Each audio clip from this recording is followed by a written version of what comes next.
Hi guys, I am here finally uploading the video of the. If you have been asking me details about what OSPAP is and you all wanted to know in detail, so here I am telling you everything that you need to know. I will be covering most of the questions and make sure.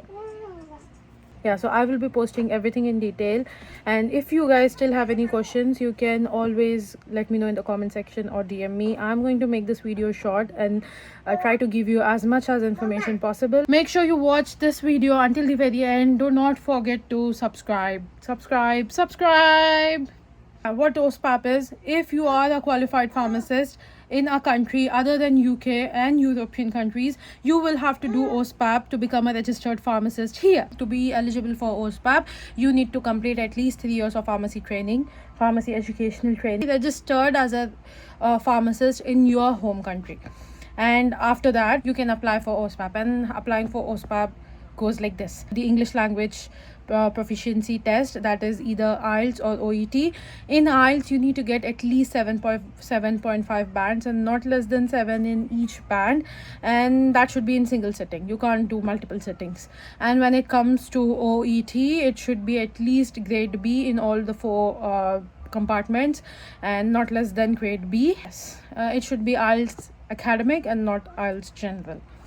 So next comes the ENIC certificate. I think it's now called as ECCTIS.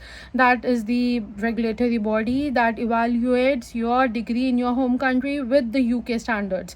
So you need to get you need your degrees to be evaluated by them. You need to go to their website, apply or give all your documents and apply there. And I think it takes around 2 to 3 weeks of time, and they will be sending you the equivalency certificate.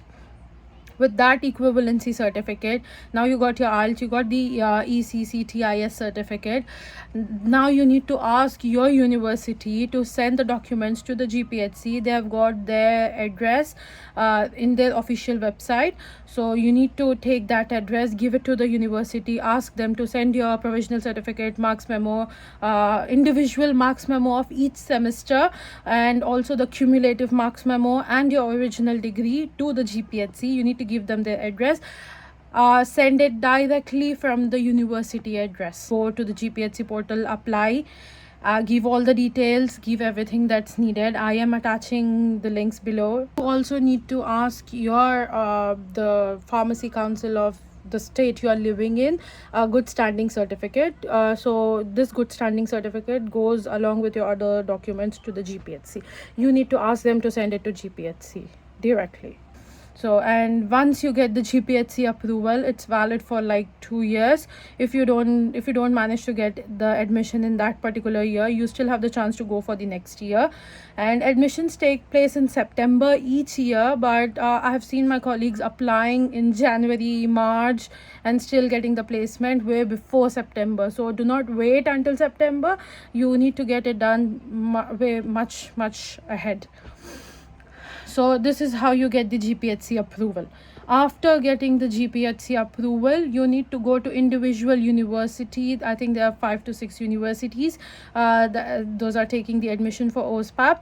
So you need to go into the individual universities website, apply there. Some universities are also be taking the interviews in order to give you the placement. Once they give you the placement, I know it's difficult, but I've seen so many of internationally qualified pharmacists doing it. So I wouldn't demotivate any one of you. If you plan ahead, if you plan like way ahead of time, I'm definitely sure you're going to get it, and I don't see a reason why not. And after that, they take the interviews, give you the placement. When they give you the placement, then the time starts. It's all good, and they will give you the CAS letter. Take that CAS letter, apply for the visa, and once you get the visa, then you will start your OSPAP study. Some universities do it just once a week, some do it twice a week, and others do it, I think, 4 days a week. So go to their website if you want any further in-depth detail about it. And yeah, for applying for GPHC approval, it costed around £773. Yes, and for OET, it's going to cost you around OET or IELTS. It costed me £250. So yeah, the rates obviously changes and updates. So best of luck to you guys. Finally, I made the video. I took so much of effort with my daughter around, with doing the job. I still wanted to do it because I wanted to help you all.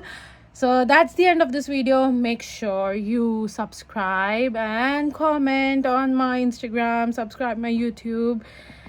That's all for today. If you have got any other questions, let me know in the comment section below. Ta-da!